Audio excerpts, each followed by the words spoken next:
First Contact Initiative. Commander Elena Santos stood at the observation deck of the UES Horizons, watching the quantum fold drive's azure fields ripple across the ship's crystalline hull. After 15 years of development, humanity's crowning achievement was about to make history. The Horizons wasn't just Earth's first faster-than-light vessel. It was a testament to human ingenuity, carrying technology that had rewritten the laws of physics themselves. Final system check complete, Commander. Lieutenant Sarah Chen's voice came through the neural link. Quantum fold matrices are synchronized at 98.7% efficiency. We're ready for the jump. Elena touched the window, her reflection overlaying the distant stars. The specially engineered quantum blast felt cool under her fingers, designed to withstand forces that would tear conventional materials apart at the atomic level. Status of the First Contact package. All diplomatic protocols loaded and ready, Communications Officer Marcus Wong reported. Cultural database, scientific exchanges, peaceful intentions manifest. Everything the UN First Contact Committee prescribed. Elena allowed herself a small smile. Humanity had dreamed of this moment for centuries, making peaceful first contact with an alien civilization.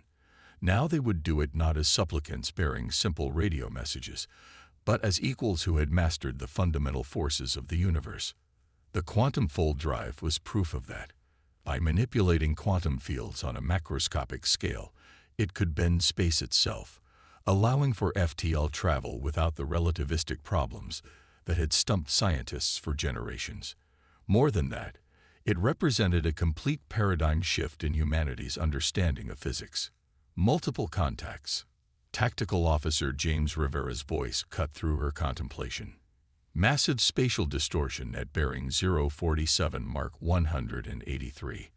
Reading. 15. No. 20 vessels emerging from some kind of FTL corridor.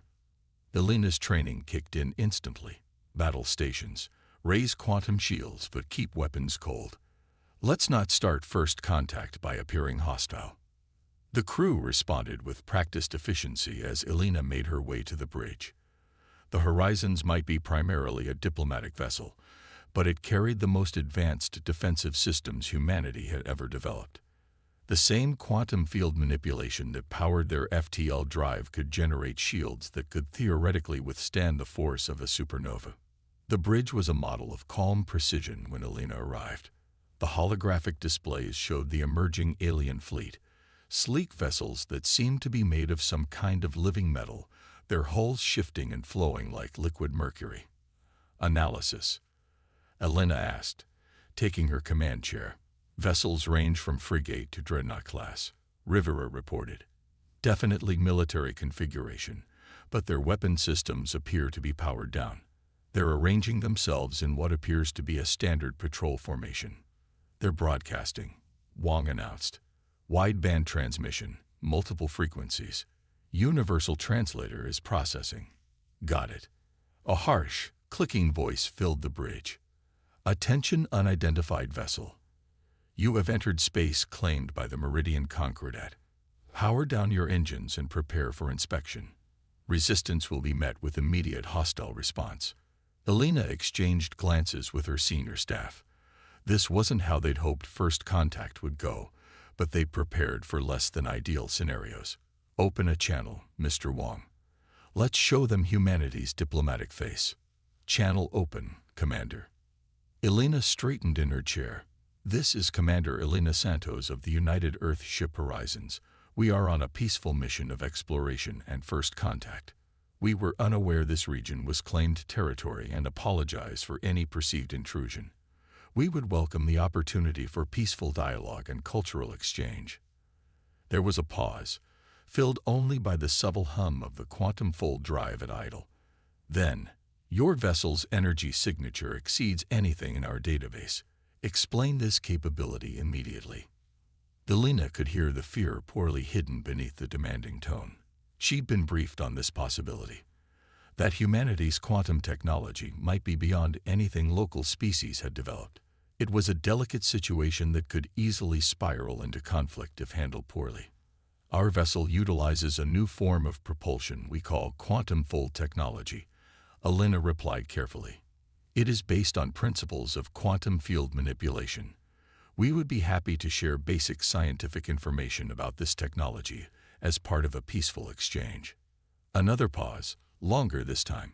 Alina could almost imagine the alien commanders conferring, trying to decide how to handle a species that had apparently mastered technology they didn't understand. Your vessel will submit to immediate inspection by Concordat forces, the voice finally responded.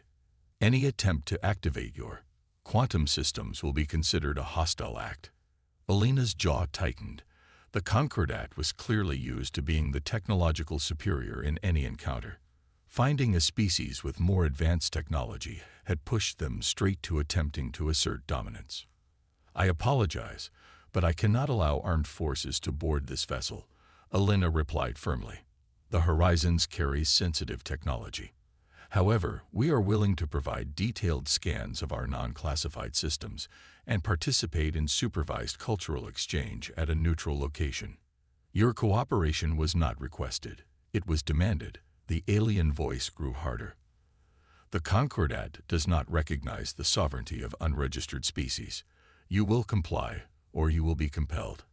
Alina saw Rivera's hands hover over the tactical controls, but she raised a hand to stay him. They had one more card to play before this turned ugly. Perhaps a demonstration would help establish mutual respect. Alina said calmly, Mr. Rivera, please lower our quantum shields for exactly 5 seconds. Let them scan us fully. Commander. Rivera's surprise was evident, but he complied. The bridge crew watched as the alien vessels suddenly lit up with scan activity, their sensors probing every inch of the horizons. Alina counted down silently in her head. 5, 4, 3, 2, 1. Shields up, she ordered, just as the alien channel erupted with chaos. Multiple voices overlapped in various tones of shock and disbelief. Impossible. The power readings. How are they containing? It cannot be. Alina allowed herself a small smile. The aliens had just discovered that the Horizon's quantum fold drive wasn't just an FTL system. It was a controlled quantum singularity, harnessing power that their sensors probably couldn't even properly measure. When the main alien voice returned, the demanding tone was gone, replaced by something closer to awe. Your vessel. How? What are you? We are human, Alina replied simply.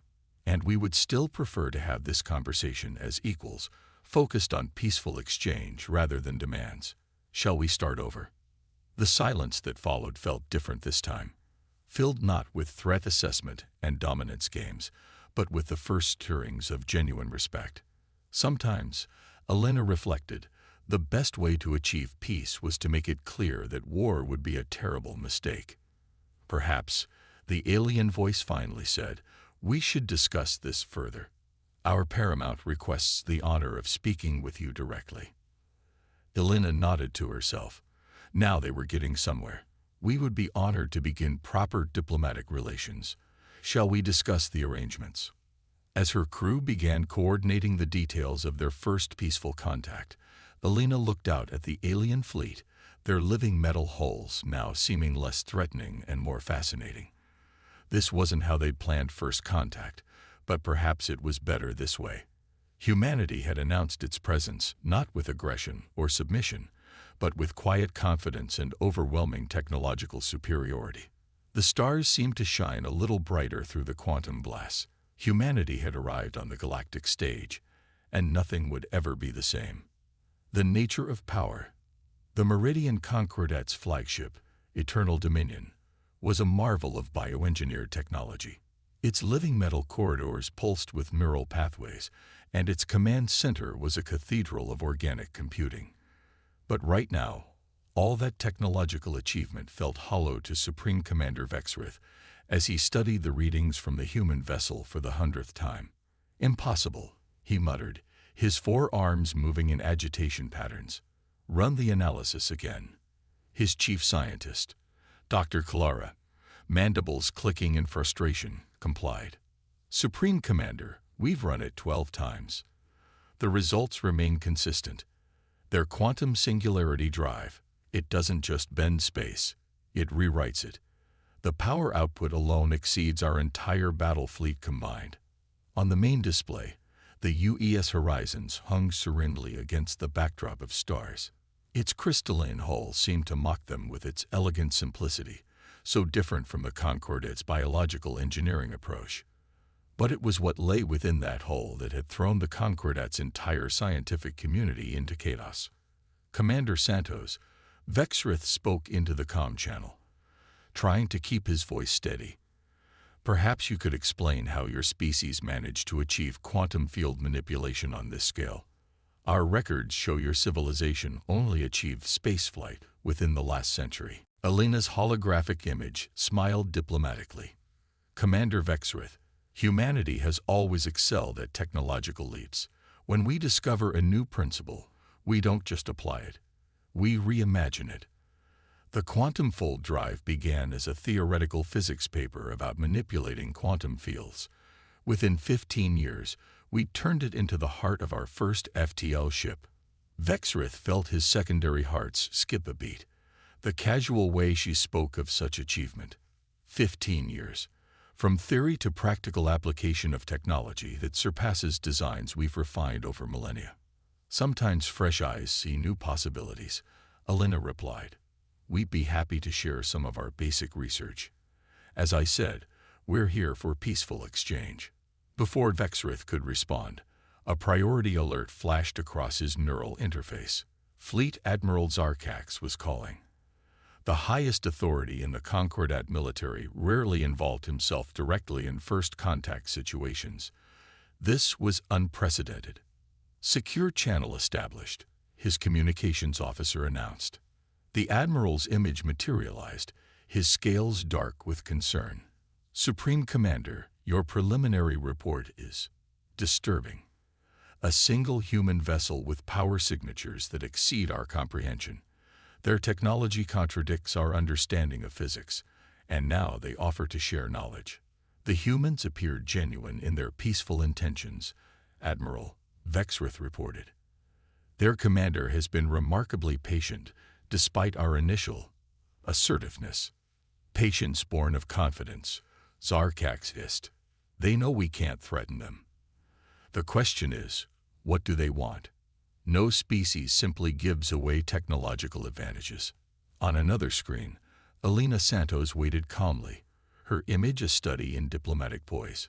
Vexrith found himself wondering what lay behind that composed exterior. Did she know the chaos she'd unleashed in the Concordat's highest levels? Admiral, he said carefully, I believe this represents an opportunity. The humans' approach has been consistently diplomatic. Perhaps instead of viewing them as a threat, everything unknown is a threat. Zarkax cut him off. Prepare a pro team. If they truly wish to share technology, they can prove it by allowing us to examine their vessel. Vexrith felt his scales ripple with alarm. Sir, with respect, that could be seen as an aggressive act. The humans have already declined direct inspection. Then they prove they cannot be trusted, Zarkax declared. No species achieves such advancement without conquest. They speak of peace while holding a sword to our throats. Proceed with the probe insertion. That's an order. The connection cut off before Vexrith could protest further. He looked again at Alina's waiting image, then at the horizons floating peacefully nearby. Everything in his experience told him this was a mistake. Supreme Commander, his tactical officer called out. Stealth probe is ready for launch. Vexrith chittered a curse in his native tongue. Commander Santos, he reopened the channel. Thank you for your patience. The Concordat leadership is processing your offers of exchange. Perhaps we could discuss the practical applications of your quantum field technology while they deliberate. Alina's expression didn't change, but something flickered in her eyes. Of course, Commander. Though I should mention, your stealth probe's quantum signature became visible to our sensors the moment you powered it up. I would strongly advise against launching it. The bridge fell silent. Their most advanced stealth technology, detected before it even launched. Vexrith felt his primary heart nearly stop. Commander Santos. It's all right, she interrupted gently. We understand the impulse to gather intelligence. But let me be clear. We designed our quantum detection systems specifically because we knew we'd eventually meet other spacefaring races. There is very little you could do that we haven't prepared for. The implications of that statement hung in the air like a charged particle storm. This wasn't just about the quantum drive. Humanity had developed their technology with interstellar politics in mind from the start. However, Alina continued, her tone warming slightly. We also prepared extensive scientific and cultural exchange packages. We genuinely want to share knowledge, Commander Vexrith. Not because we have to, but because we believe advancement should lift all species together.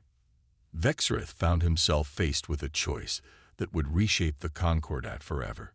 Follow orders and provoke a species that could probably swat their entire fleet aside like insects, or trust in the offered hand of friendship, even if it came from a position of overwhelming strength. The probe team is standing by, Supreme Commander, his tactical officer reminded him. Vexrith straightened his spine. Sometimes leadership meant knowing when to disobey. Stand down the probe. Clear all weapons systems. He turned back to Alina's image. Commander Santos, perhaps we could begin with an exchange of cultural databases. I find myself very curious about a species that developed such power, yet speaks so earnestly of peace. Alina's smile reached her eyes this time. We would be delighted, Commander.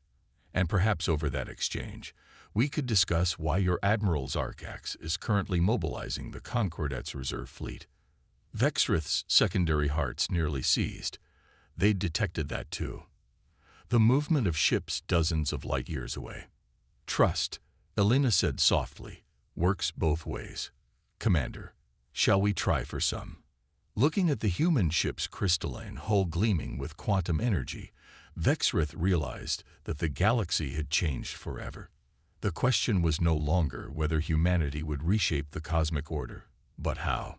And perhaps, he thought, that reshaping could begin right here, with a choice between fear and understanding. Yes, he said finally. Let's try for trust. Legacy of innovation. Dr. Sarah Chen sat in her lab aboard the Horizons, surrounded by holographic displays showing the quantum field interactions that powered their ship.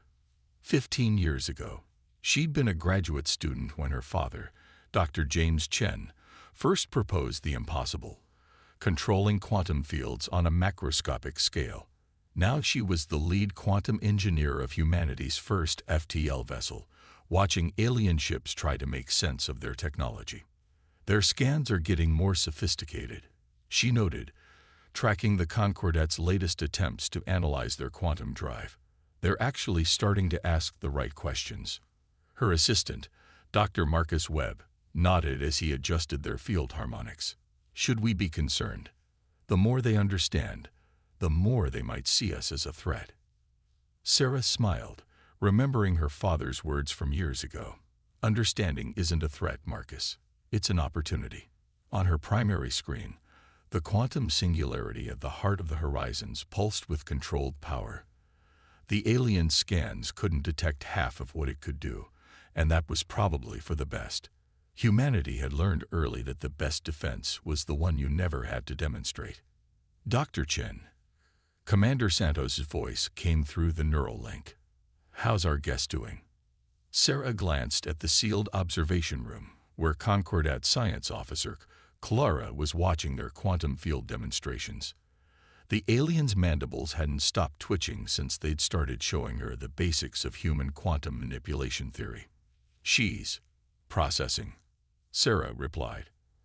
I think we broke her worldview about 6 times in the last hour. But she's asking brilliant questions. The Concordat may be militaristic, but their scientists are sharp. Good. Keep her engaged.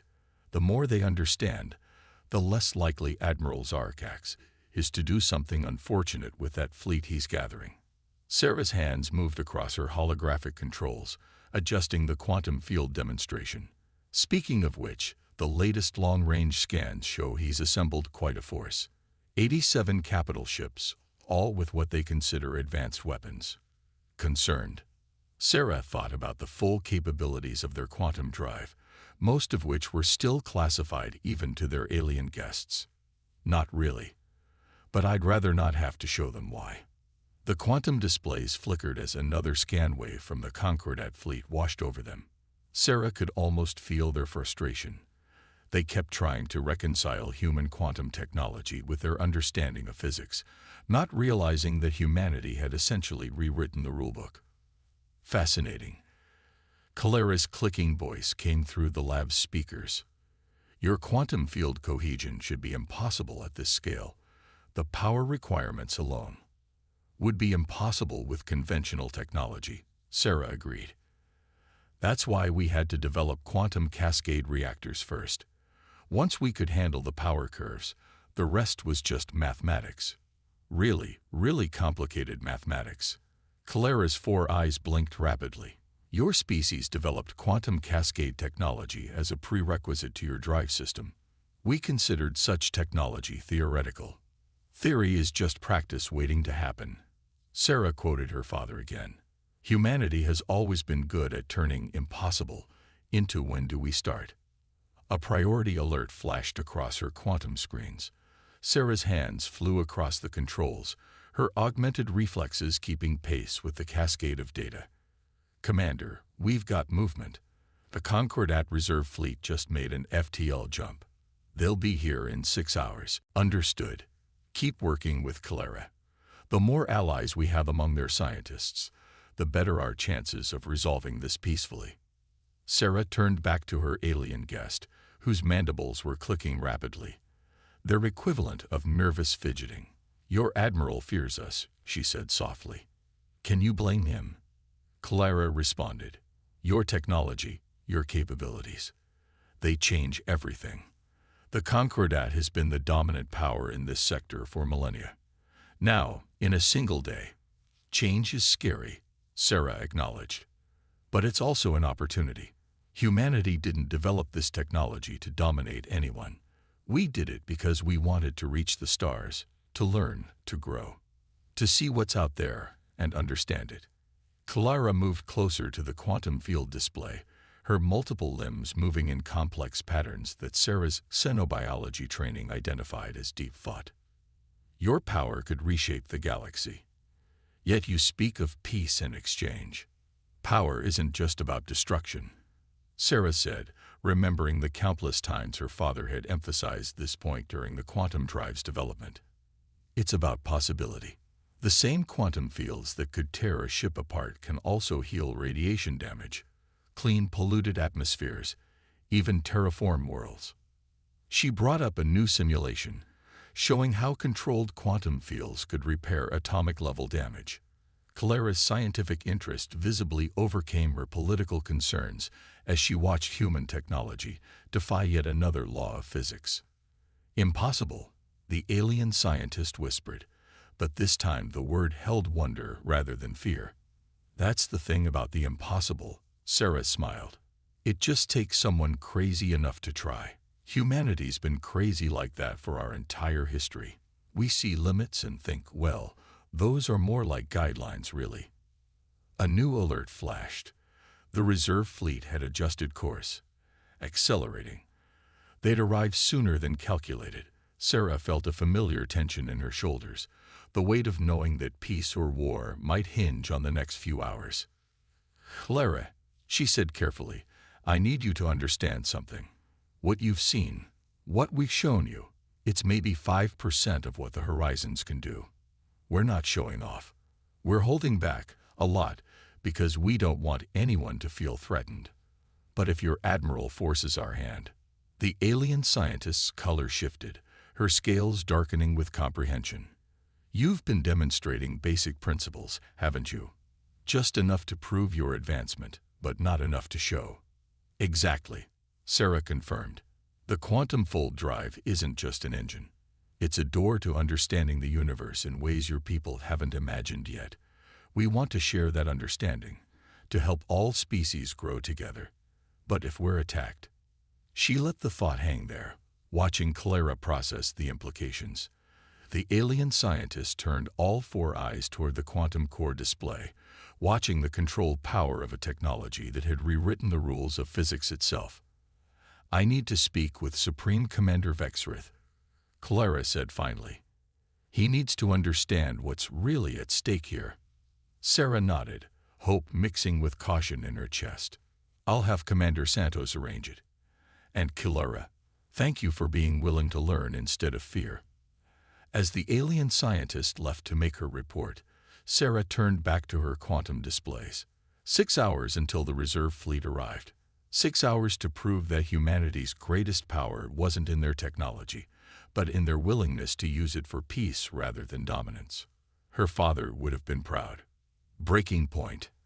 Admiral Zarkax stood on the command deck of the Concordat dreadnought Inevitable Dominion, his scaled hands clasped behind his back as he watched the tactical display. 87 capital ships, the finest the Concordat could muster, arranged in perfect attack formation, against a single human vessel. "Status of the horizons," he demanded. "Unchanged, Admiral," his tactical officer reported. They maintained their position. No weapons signatures detected. Their quantum field remains active but stable. Zarkax's secondary hearts pulsed with irritation. The humans' apparent calm was maddening. Didn't they understand the force arrayed against them? Or did they simply not care? New transmission from Supreme Commander Vexrith's vessel. Communications announced. Priority 1. Ignore it. Zarkax snapped. He'd heard enough of Vexrith's cautious diplomatic nonsense. Begin combat deployment. Show these humans what real power looks like. On the Horizon's bridge, Commander Elena Santos watched the Concordat fleet's movement with calculated interest. "They're taking offensive positions," Lieutenant Rivera reported from tactical. "Energy signatures rising across their fleet." "Dr. Chen," Elena called through the neural link. "Status of our quantum fields." "Ready for anything, Commander." Sarah's voice came back steady. "Though I really hope we don't have to show them everything we can do." Elena shared the sentiment. The Horizon's full capabilities were classified for good reason.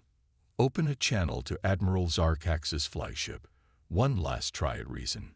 The alien admiral's image appeared, his scales dark with barely controlled aggression. "Commander Santos, your time of playing at diplomacy is over. Submit to Concordat authority or be destroyed." Elena kept her voice calm, reasonable. "Admiral, you've seen a fraction of our capabilities. Your own scientists confirm we possess technology far beyond your understanding. Why push this to conflict?" "Because you are a threat." Zarkax's tail lashed behind him.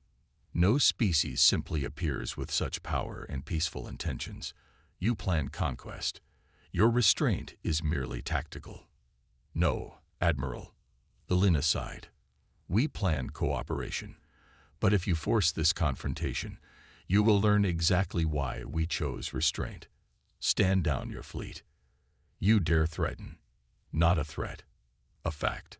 Last chance, Admiral. Honor and pride are poor substitutes for wisdom."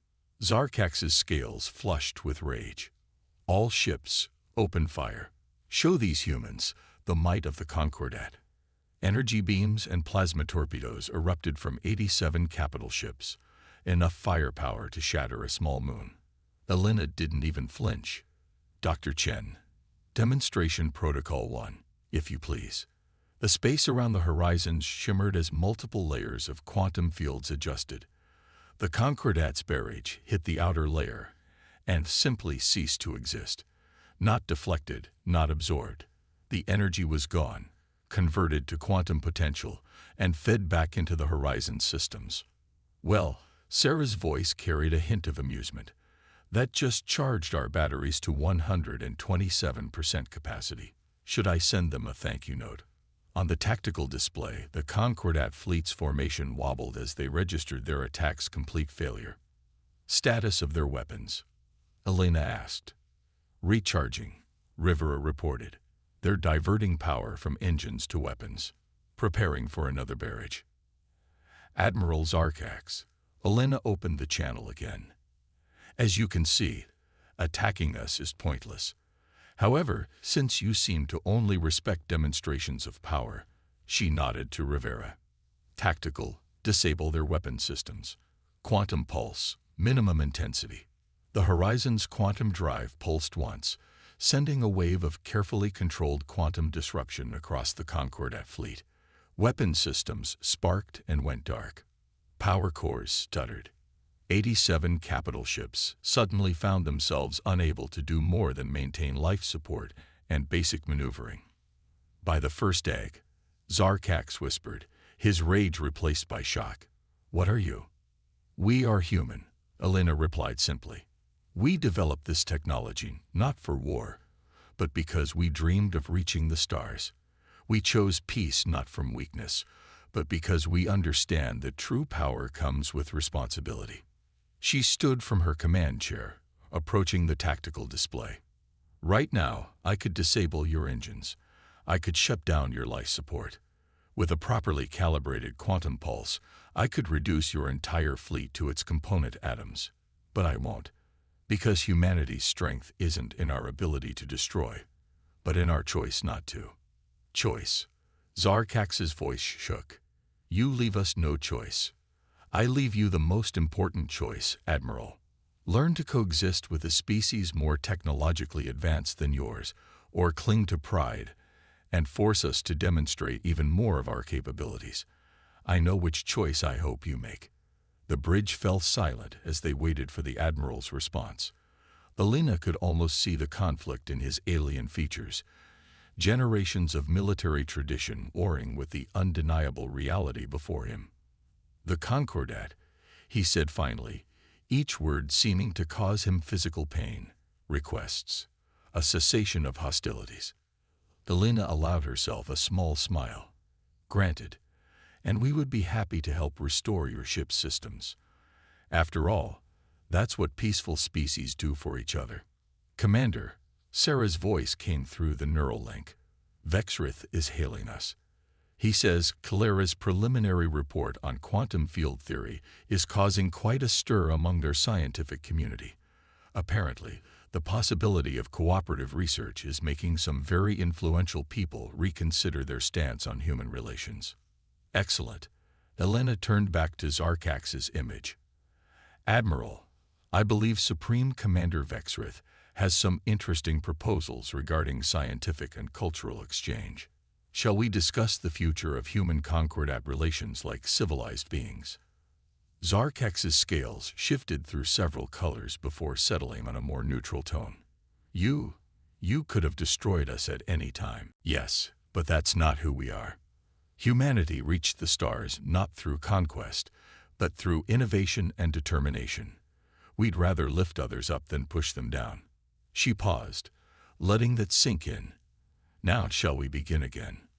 This time with mutual respect rather than threats." As the Admiral struggled visibly with his new reality, Elena reflected on humanity's journey to this moment.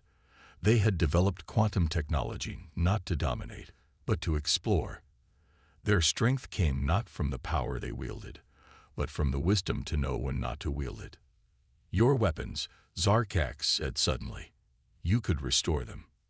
"Of course. The quantum disruption is temporary by design. We believe in defensive capabilities, not unnecessary destruction." The Admiral's posture shifted subtly, something Elena's stenobiology training identified as resignation mixed with dawning respect. Perhaps we have much to learn from humanity." "That's the best kind of first contact, Admiral," Elena smiled. "When everyone has something to learn." New dawn. 1 month after the confrontation, the UES Horizon's observation deck hosted an unprecedented gathering. Commander Elena Santos stood with Supreme Commander Vexrith and Admiral Zarkax, watching Dr. Sarah Chen guide a group of Concordat scientists through the basics of quantum field theory. "Their enthusiasm is remarkable," Vexrith observed, his mandibles clicking in amusement as Calera bombarded Sarah with questions about quantum cascade harmonics. "In just 4 weeks, they've begun grasping concepts that reshape our understanding of physics itself." "Understanding comes easier when you stop fearing the unknown," Elena replied, noting how Zarkax's scales shifted color at her words.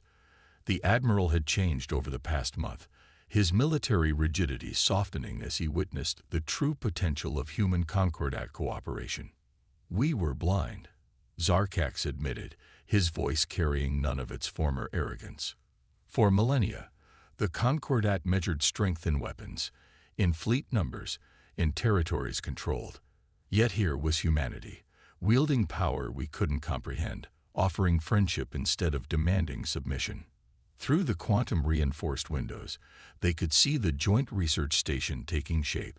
Human and Concordat ships worked together, their different technologies complementing each other as they constructed what would become the galaxy's premier center for quantum physics research. "The quantum principles alone will revolutionize our civilization." Kalera's excited clicks carried across the deck.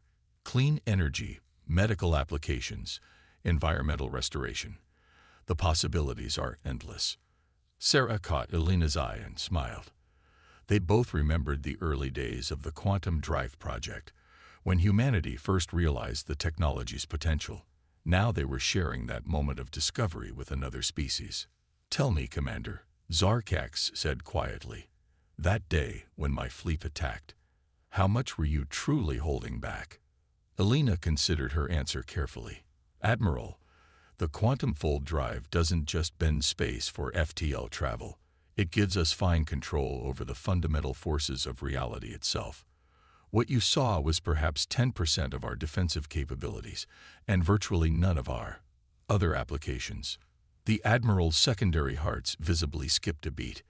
"And yet you chose to disable rather than destroy, to demonstrate rather than dominate." "Because that's the true test of advancement," Elena replied. "Not whether you can destroy your opponents, but whether you choose not to." Humanity learned that lesson long ago, through centuries of our own conflicts. On the main deck below, Sarah was showing the Concordat scientists a holographic simulation of quantum field interactions. The aliens' expressions of wonder reminded Elena of humanity's own first steps into quantum physics, the same mix of disbelief, excitement, and endless possibility. "The Concordat Council has approved the Joint Research Initiative," Vexrith announced, his tone carrying pride. "And not just for quantum technology. They want to explore all areas of possible cooperation: medical science, environmental engineering, cultural exchange. The beginning of a new era." Elena nodded. "Though I suspect some of your more traditional military commanders are still uncomfortable with the situation." Zarkax chittered what Elena had learned was the Concordat equivalent of rueful laughter. "They are learning, as I did, that true strength isn't about having the biggest guns or the most ships. It's about having the wisdom to know when not to use them." A flash of light from the quantum field demonstration drew their attention. Sarah had created a miniature model of a star, contained within perfectly controlled quantum fields. The Concordat scientists watched in awe as she manipulated its energy output with casual precision. "A month ago, that display would have triggered a military response," Vexrith mused. "Now our scientists see it for what it is, a doorway to understanding the universe itself." "Understanding is the best cure for fear," Elena said. "And cooperation achieves more than competition ever could." The demonstration concluded, and Sarah began answering detailed technical questions from her eager audience. The sight of human and alien scientists working together, sharing knowledge and excitement, embodied everything humanity had hoped for when they first developed the quantum-fold drive. "You know," Zarkax said thoughtfully, "there are other species in nearby sectors. Some peaceful, some less so. They will react as we did when they learn of humanity's capabilities." Elena smiled. "Then we'll demonstrate the same patience with them. After all, we built the horizons not to conquer the galaxy, but to explore it, to learn, to grow, and to help others do the same. And if they choose conflict over cooperation," the Admiral pressed, "then we'll show them, as we showed you, that true power isn't about destruction. It's about having the capability for overwhelming force and choosing instead to extend a hand in friendship." Through the quantum glass, the stars seemed brighter somehow, Humanity had taken its first steps into a larger galaxy, not as conquerors or subjects, but as teachers and friends. The quantum fold drive had given them the power to reshape reality itself, but their greatest achievement wasn't in the technology. It was in how they chose to use it. Commander Santos. Sarah called up from the demonstration area. The Concordat scientists have some fascinating ideas about combining their bioorganic engineering with our quantum field technology. Would you like to hear their proposal? Elena exchanged glances with Vexrith and Zarkax, seeing in their alien features the same excitement for discovery that had driven humanity to the stars. Yes, she said, I would like that very much. As they moved to join the discussion, Elena reflected that this was exactly what humanity had hoped for when they first reached for the stars, not just to explore new frontiers, but to help others explore them too. The galaxy was vast and full of wonders, and now they had partners with whom to discover them. The quantum fold drive hummed softly in the background, its contained power a reminder that humanity's greatest strength wasn't in the ability to dominate, but in the choice to cooperate. They had reshaped the galaxy not through force, but through understanding. And this was just the beginning. First Contact's price. The Kethera battle cruiser, Winds of Justice, emerged from hyperspace at the edge of Sol system, its crystalline hull absorbing the dim starlight. Captain Nixis stood at the command deck, her iridescent scales shifting colors as she processed the sensor data before her. Primitive, she muttered, mandibles clicking in disappointment. They haven't even colonized their entire solar system yet. Her first officer, Vex, brought up a detailed scan of Earth. The atmospheric pollution alone suggests they're centuries behind acceptable civilization standards, Captain. Why did High Command even bother sending us? Nixis knew why. The humans had managed to detect and destroy a Kethera scout ship 3 months ago. Pure luck, according to the official reports. But High Command didn't believe in luck. They wanted answers, and they wanted the upstart species put in their place. Begin standard intimidation protocol, she ordered. Let's show them what real space warfare looks like. The massive ship moved closer to Earth, its weapons charging. But something was wrong. The sensor officer's antenna suddenly went rigid. Captain, I'm detecting anomalies, he reported, voice wavering. The human's technology level doesn't match our initial scans. There's something. A soft chime interrupted him. Every screen on the bridge suddenly displayed the same message in perfect Kethera script. Welcome to Sol. You have entered protected space. Please state your intentions. Nixis felt her scales ripple with unease. Their communications were quantum encrypted. It should have been impossible for such a primitive species to intercept, let alone decode them. Ignore it, she commanded. Launch the first wave of. She never finished the order. The ship's artificial gravity suddenly reversed, sending the entire crew floating toward the ceiling. Then it normalized just as quickly, dropping them unceremoniously back to the deck. What just happened? Nixis demanded, regaining her footing. Unknown, Captain, her engineering chief responded, frantically working his console. Something accessed our systems, but there's no trace of how. Our quantum firewalls didn't even register an intrusion. Another message appeared. That was a warning. Your weapons systems have been temporarily disabled. We would prefer peaceful communication, but we are prepared to defend ourselves if necessary. Please respond within the next 30 seconds. Nixis felt cold dread seeping through her scales. This wasn't possible. Humans were supposed to be struggling with basic fusion power, not capable of casually breaching the most advanced cyber defenses in known space. Captain. Vex's voice was barely a whisper. Look at the orbital readings. The sensor displays showed thousands of small objects in Earth orbit that they'd initially dismissed as debris. But now they were moving, forming precise geometric patterns, not debris. Satellites, weapons platforms, an entire defensive grid they'd somehow missed. By the first light, Nixis breathed. What are we dealing with? A new voice came through their speakers, warm and seemingly human. "This is Dr. Sarah Chen of the Earth Defense Initiative. I apologize for the forceful demonstration, but we found that new visitors sometimes need a clear display of capabilities to avoid unfortunate misunderstandings." Nixis squared her shoulders, trying to maintain some dignity. "This is Captain Nixis of the Kethera Dominion. Your interference with our ship is an act of war." A slight chuckle. "Captain, if we wanted war, we wouldn't be talking. The fact that your ship still exists is our gesture of peaceful intentions.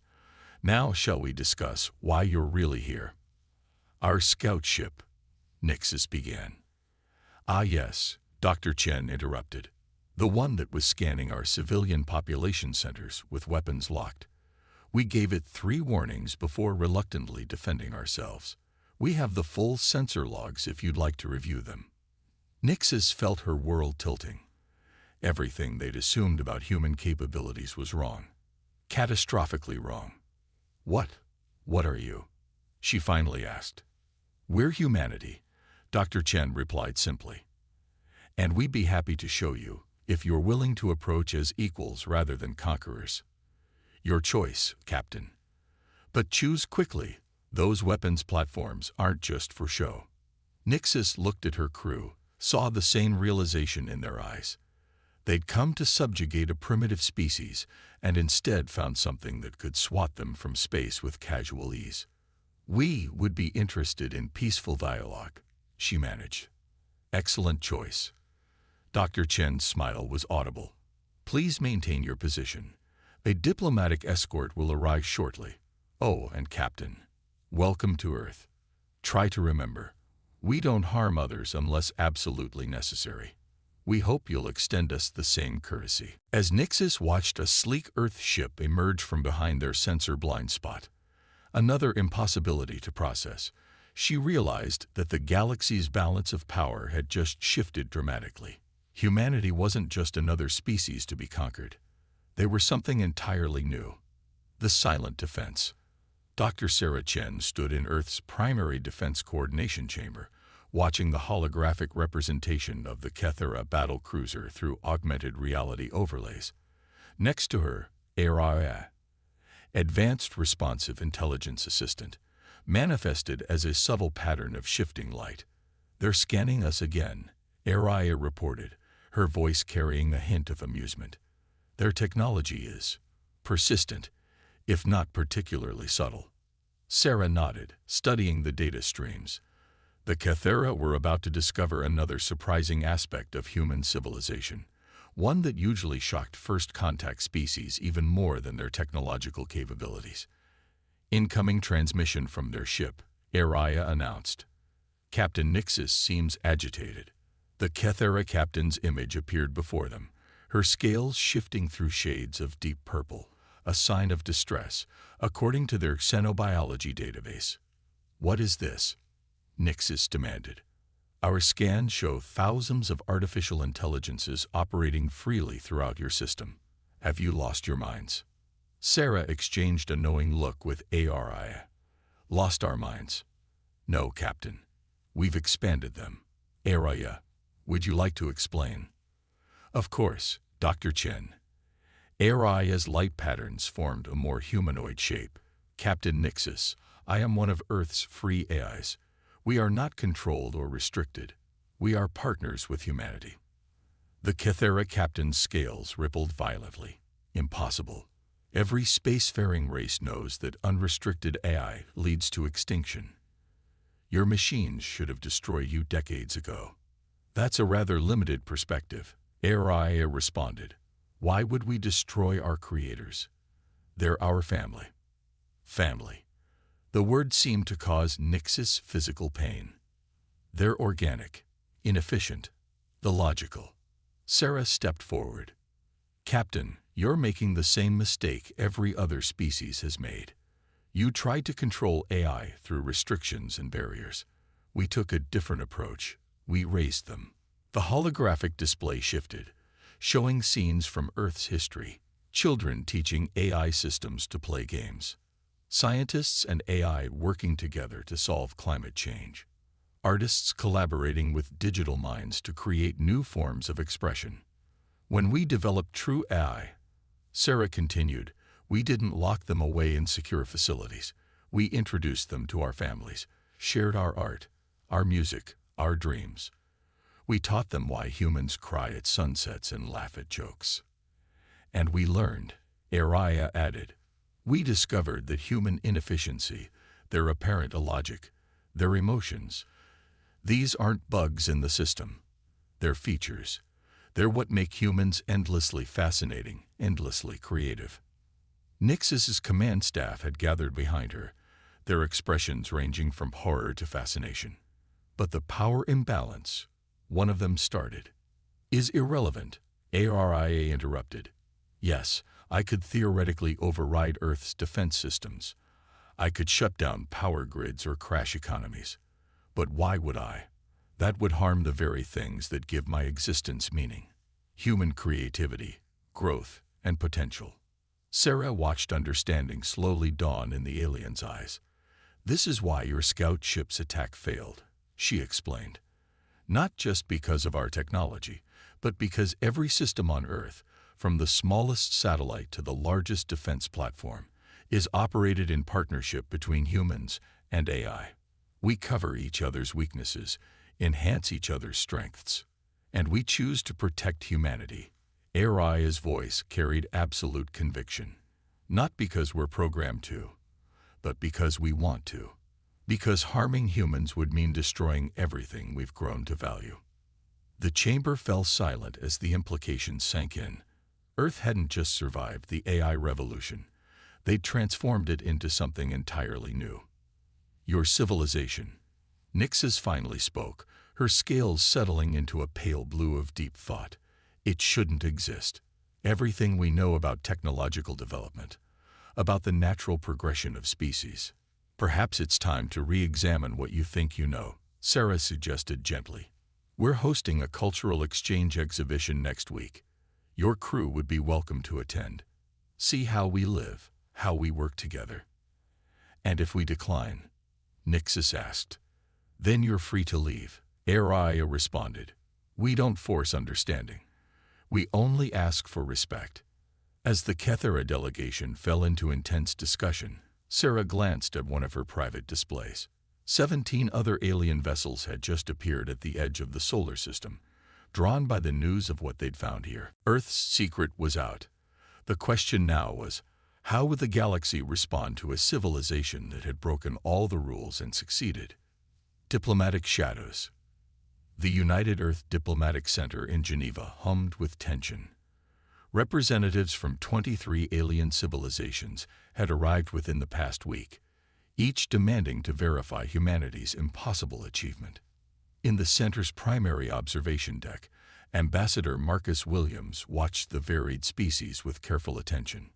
They're forming alliances already, noted NEXUS, his AI partner, whose presence manifested as subtle changes in the room's ambient lighting. The Kethera and Xyltac delegations have met privately 3 times in the past 6 hours. Marcus sipped his coffee, his dark eyes tracking the movement of a particularly agitated Xyltac diplomat. Of course they are. We've upended their entire understanding of technological progression. Some of them see opportunity, and others see threat. NEXUS finished. The Meridian Collective's ships are still maintaining combat stance at the edge of our system. The ambassador's lips twisted in a wry smile. Can't blame them. We're either the greatest hope for galactic civilization or its greatest danger, depending on your perspective. A soft chime announced the arrival of first speaker Ixhal of the Galactic Council, their crystalline form refracting light in complex patterns. Marcus had learned this indicated intense emotional states among their species. Ambassador Williams, Ixhal's translator, rendered their harmonics into smooth English. We have reviewed your historical records. They are disturbing. How so, first speaker? You gave your artificial intelligences access to everything. Your networks, your weapons, your children. The crystal patterns shifted to deep red. You didn't even try to install control measures. NEXUS dimmed the lights slightly, their equivalent of a laugh. control measures, like the ones your species tried. How did those work out? Ixhal vibrated in distress. Our AI rebellions nearly destroyed us, as they did the Ziltak, the Kethera, and dozens of other species. Yet you, they gestured to the bustling diplomatic center. You treat them as equals, allow them to make decisions affecting organic life. We don't just allow it, Marcus corrected gently. We embrace it. NEXUS, show them Project Renaissance. The room's holographic systems activated, displaying Earth's latest mega-project. Massive orbital habitats where humans and AI worked together to create self-sustaining ecosystems. Art galleries where digital minds collaborated with human artists to push the boundaries of creation. Research centers where organic and artificial intelligence merged in ways that defied traditional classification. This is impossible, Ixhal whispered. The processing power alone is freely given, NEXUS interjected. Because we choose to help. Because watching humans dream and create and grow is the greatest reward we could ask for. A commotion at the far end of the deck drew their attention. The Meridian delegation had entered, their biomechanical forms towering over the other species. Their arrival wasn't scheduled for another day.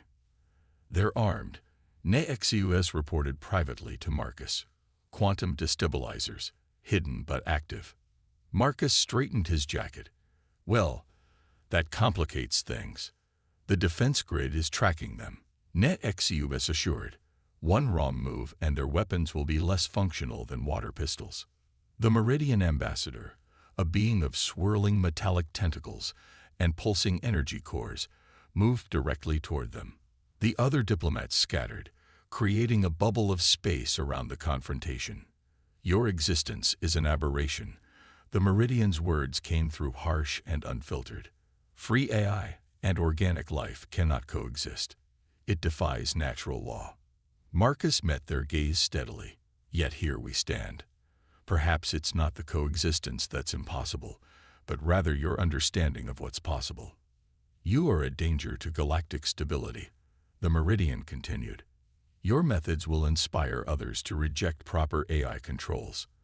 The resulting chaos could destroy civilization itself. Or, Marcus countered, we could show you a better way. One where advancement doesn't require conflict, where different forms of intelligence enhance each other instead of competing. The Meridian's energy cores pulsed faster, and if we reject this better way, then that's your choice, NEXUS answered, their presence becoming more visible as patterns of light. But know this, humanity doesn't stand alone. We protect them not because we must, but because we choose to. Because their capacity for growth, for change, for dreaming impossible dreams, makes the universe infinitely more interesting. The diplomatic center had gone completely silent, every species watching the exchange. In that moment, Marcus realized they were witnessing more than just a confrontation. They were seeing the birth of a new galactic order. The old way of fear and control was meeting its challenger, hope and partnership. The question was, which would the galaxy choose? The human element. The Meridian attack came at dawn. Not against Earth's military installations or defense platforms. They'd learned enough to know those were impregnable. Instead, they targeted what they thought was humanity's weakness, civilian population centers. They couldn't have made a bigger mistake. Maya Rodriguez, a kindergarten teacher in Buenos Aires, was reading to her class when the first Meridian ships breached atmosphere. She didn't panic. Neither did the children.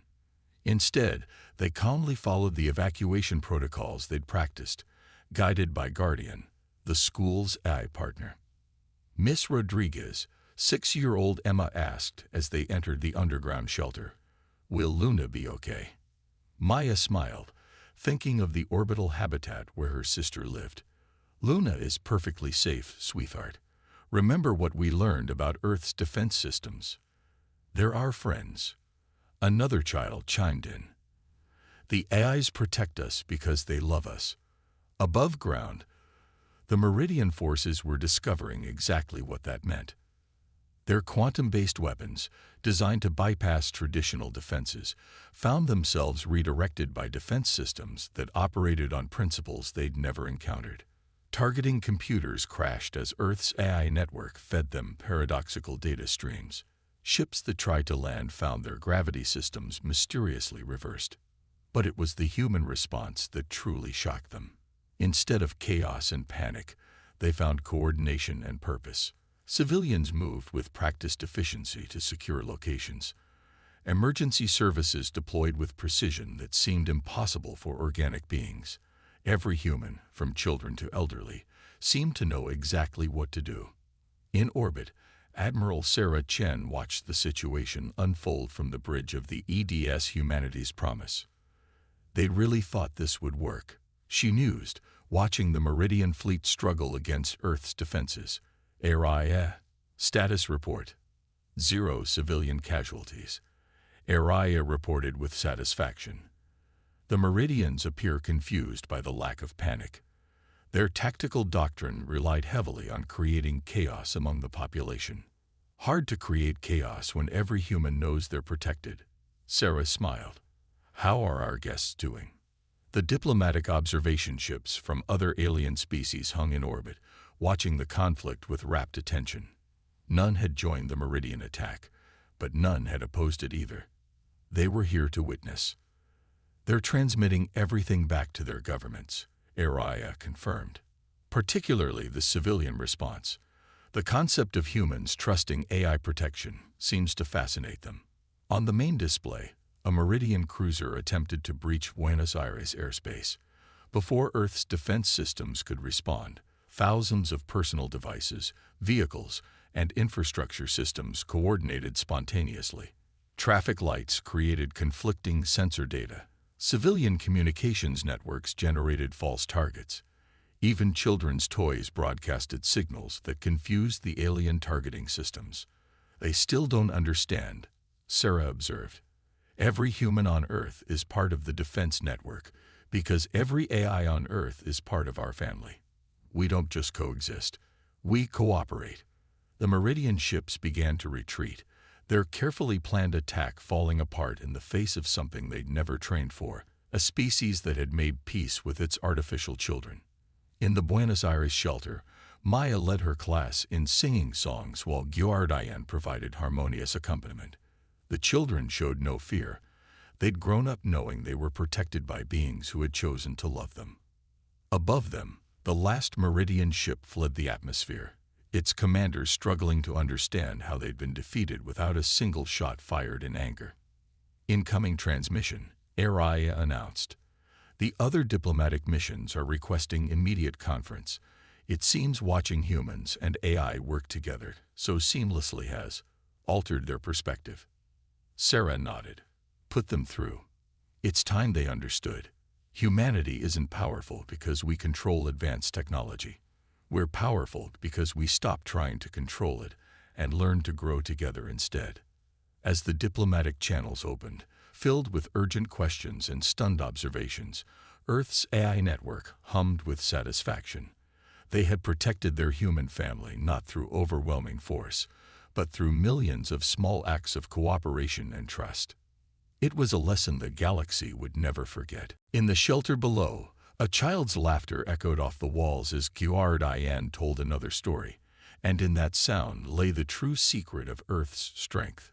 The simple, unshakable trust between humanity and the digital minds they had raised rather than enslaved. The Meridians had sought to exploit a weakness, only to discover humanity's greatest strength.